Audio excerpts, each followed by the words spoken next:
Bonjour, nous sommes le dimanche 11 janvier 2026 et avant de commencer le thème de cette vidéo, je voudrais vous souhaiter à tous une merveilleuse et lumineuse année 2026. Eh bien, cette vidéo part du fait que hier il a neigé et qu'ici tout est blanc, tout est recouvert d'un blanc immaculé. Et je pense que c'est le cas dans beaucoup d'endroits en France cette année. Voilà, et je trouve ça très beau.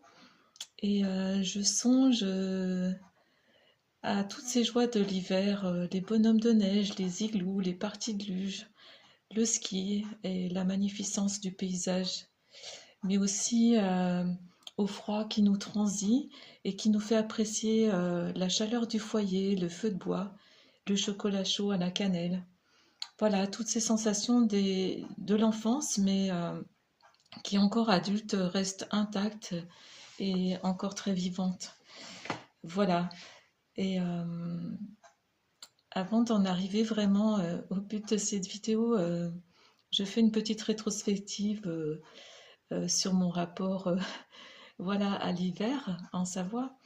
Donc j'ai appris à skier dans le pré à côté de chez mes parents et on passait vraiment plus de temps à damer avec nos skis en montant voilà, parallèlement à la pente et en juxtaposant nos skis pour bien damer la piste. Voilà, on passait plus de temps à ça et à remonter la pente qu'à faire vraiment des descentes, mais c'était vraiment le bonheur. Et puis ensuite en Savoie, c'était traditionnellement d'aller voilà, aussi en classe de neige où j'ai vraiment apprécié la sensation de glisse, mais pas dans l'idée de descendre rapidement la pente. Moi j'étais plus dans apprécier le mouvement, la technique et descendre la pente à mon rythme et aussi en prenant le temps voilà, d'admirer tout le paysage grandiose autour de moi. Donc, ben, mon père était plutôt dans la performance et la compétition. Il avait cet esprit-là. Il aimait beaucoup le sport. Et certainement, il aurait aimé que je fasse la compétition, mais en fait, ça n'a jamais été dans ma nature. C'est vraiment pas. J'ai jamais recherché ça nulle part dans ma vie, que ce soit ben, sportif ou professionnel ou dans ma vie privée. Enfin, je n'ai pas du tout cet esprit de compétition.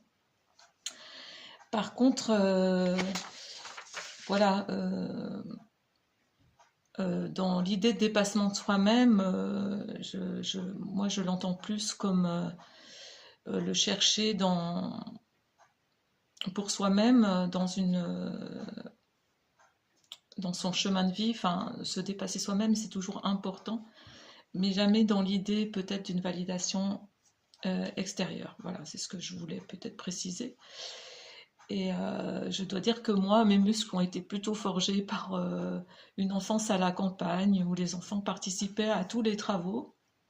Et on pouvait aussi le prendre aussi comme un jeu. Et voilà, on courait toujours dans la campagne, on sautait sur des bottes de foin tout en aidant. Voilà.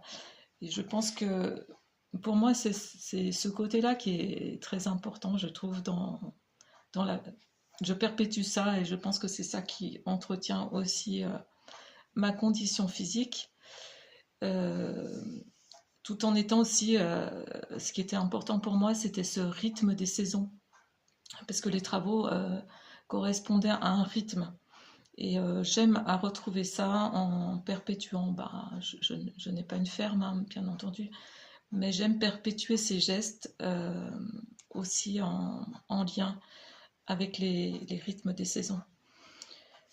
Donc, j'ai aussi apprécié le sport hein, voilà, à l'école et tout ça, mais plus pour la beauté du geste et l'acquisition d'une technique qui est justement amenée à une certaine performance.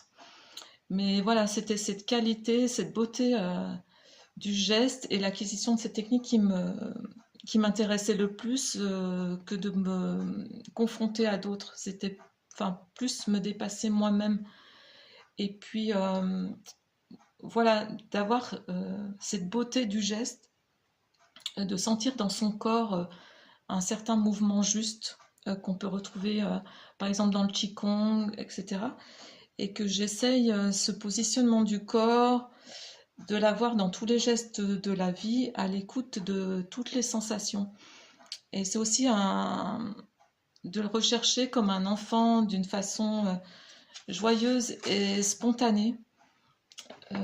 Voilà, donc voilà, c'était le petit aparté. Et là, je voudrais en revenir voilà, à cette neige qui est tombée hier. Donc, il y a quelques années, j'ai voulu écrire un livre sur les femmes qui ont inspiré ma vie. Bon, il n'est pas exhaustif, il faudrait peut-être qu'un jour j'en fasse un deuxième tome. Mais en tout cas, voilà, je les ai appelées les ailes déployées. Et c'est plus une co-création, puisqu'ils ont tout écrit des textes libres Voilà, libres. Et donc, après le décès de ma mère, mon père m'a confié certaines photos et des cahiers. J'ai retrouvé des textes de ma mère qui était très douée pour l'écriture et qui malheureusement n'a pas développé tellement ce don et qui avait décidé d'écrire, mais bon, elle est partie à ce moment-là. Mais j'ai retrouvé quelques textes inspirants et dans ce livre, ça m'a permis finalement de la mettre à l'honneur et d'éditer certains petits textes. Et j'ai ressongé hier qu'elle avait écrit un petit texte sur la neige et je voulais le partager parce que je pense que voilà, je pense qu'elle était à l'écoute de ses ressentis, elle qui ne skiait pas, qui nous attendait en bas des pistes toute la journée. Et donc elle avait une autre approche de la neige, je crois, et je voulais vous la livrer parce que je trouve qu'elle est très inspirante. Le silence qui accompagne la neige est des plus troublants. D'un seul coup, d'un seul, plus rien. Des milliers de pétales blancs qui dansent en farandole éphémère comme un rêve. Les minuscules papillons redonnent à la création son origine céleste. La terre redevient immaculée. Troncs et feuilles en œuvre d'art. La paix est là, blanche comme une colombe.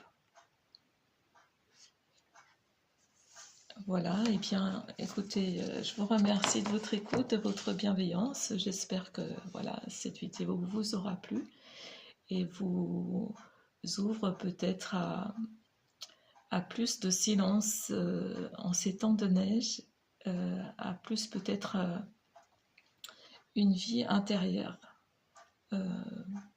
voilà, sans connotation aucune, juste voilà, être un peu plus à l'écoute de ce silence.